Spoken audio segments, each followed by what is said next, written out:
Advice பண்ணாலும் பிடிக்காது, அறிவுரை சொன்னாலும் பிடிக்காது, அட்வைஸ் பண்றவங்களையும் பிடிக்காது, அட்வைஸ் கேட்கறதும் பிடிக்காது. இந்த சொல்லாடல நம்ம நெறைய கேட்டிருப்போம். ஏன்னு கேட்டீங்கன்னா, அவங்க அவங்க வேலைய பார்த்துட்டு போ வேண்டியதானே. அவங்க யாரு எனக்கு வந்து அறிவுரை சொல்றதுக்கு அப்படின்னு நெனைப்பாங்க. ஏன்னா, தன்னை வந்து ஒரு பெரிய அறிவாளியா நெனைச்சுக்கிட்டு, அறிவுரை சொல்றவங்கள வந்து ஒரு தாழ்ந்தவங்களா நெனைச்சுக்கிறது. இல்லாட்டினா அவர்லாம் வந்து எனக்கு அறிவுரை சொல்றதா? அப்படிங்கிற மாரியான ஒரு கேள்வி எப்பயுமே எழுப்பிக்கிட்டே இருப்பாங்க. அதனால தான் அட்வைஸ் பண்றவங்கள பிடிக்காதுன்னு சொல்லுவாங்க. இன்னும் சில பேர் என்ன சொல்லுவாங்கன்னா, "அட்வைஸ்லாம் யாருக்கும் பண்ணாதப்பா. அட்வைஸ் பண்ணாவே யாருக்கும் பிடிக்காது" அப்படின்னு சொல்றாங்க. இன்னைக்கு இருக்கக்கூடிய சூழ்நிலைகளில் பள்ளிகள்ல அல்லது பெரும்பாலான பாடங்களில் வந்து நீதி நூல்கள் எல்லாம் இல்ல அப்படின்னு கூட கல்வியாளர்கள் நெறைய சொல்லுவாங்க. நீதி நூல்களை பற்றி நெறைய சொல்லி தரணும் பசங்களுக்கு.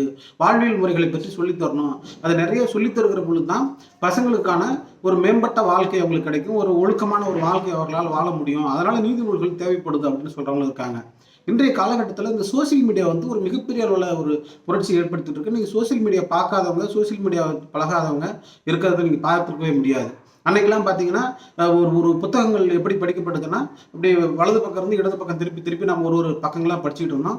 இன்னைக்கு இருக்கிற காலகட்டத்தில என்ன பண்றாங்கன்னா, மொபைல்ல வந்து கீழ இருந்து மேல அப்படி தள்ளி தள்ளி பார்த்துட்டு இருக்கிறாங்க. இந்த காலகட்டத்தில இப்படி சோசியல் மீடியா வந்த காலகட்டங்கள்ல, இன்றைக்கு இளைஞர்கள்லாம் சோசியல் மீடியால இருக்கிறாங்க. இவங்கலாம் நிறைய கத்துக்கல அப்படின்னு நம்ம பல பேர் சொல்லிட்டு இருக்கிறத நம்ம மறுக்கிறோம். ஏன்னு கேட்டீங்கன்னா, இன்னைக்கு இருக்கக்கூடிய அந்த சோசியல் மீடியாவுல நீங்க எதுவா இருந்தாங்க, நீங்க Facebookஆ இருந்தாலும் சரி, Instagramஆ இருந்தாலும் சரி, வேற எந்த விதமான சமூக வலைதளங்களா இருந்தாலும் சரி, அதெல்லாம் நீங்க போய் பாருங்க. நிறைய அறிவுரைகள், நிறைய செய்திகள் நமக்கு வருது.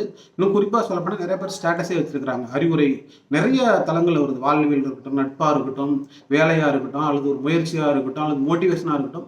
இப்படி பல வழிமுறைகளில் நமக்கு அறிவுரைகள் நமக்கு கிடைச்சுக்கிட்டே இருக்கும். நல்ல வேளை அதுல வந்து யார் சொன்னாங்க, எது யாப் எப்படி சொன்னாங்க, எங்க சொன்னாங்கறத பத்திலாம் கிடையாது.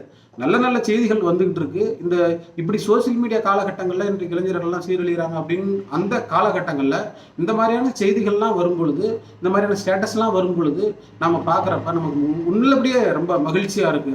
எவ்வளோ அருமையான செய்திகள்லாம் ஒரு சின்ன துணுக்கா சொல்லிக் குடுத்துறாங்க. கிட்டத்தட்ட நம்ம ஒரு 10லேருந்து 10 செகண்ட் அதிகபட்சமா அந்த செய்திய நம்ம படிச்சு முடிச்சிடலாம். ஸோ இது ஒரு வளர்ச்சி தான்.